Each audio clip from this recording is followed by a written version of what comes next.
નમસ્કાર મિત્રો, સ્વાગત છે તમારું અમારી યુટ્યુબ ચેનલમાં, જે તમને દેશ અને દુનિયાના અવનવા સમાચાર મળી રહેશે।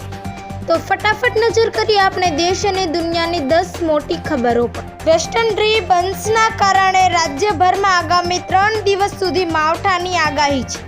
ઇઝરાયલ અને ઈરાન વચ્ચેના યુદ્ધની સ્થિતિએ વણસી છે।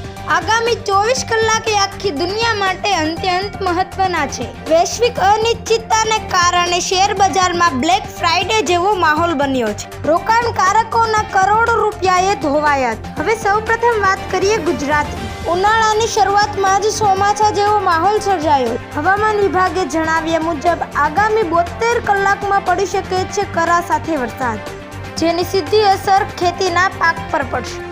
તો બીજી તરફ યુવાનો માટે રોજગારના અવસરો ખુલ્યા છે। ખાસ કરીને ટૂંકા ગાળાના ટેકનિકલ કોર્સની માંગ વધી છે।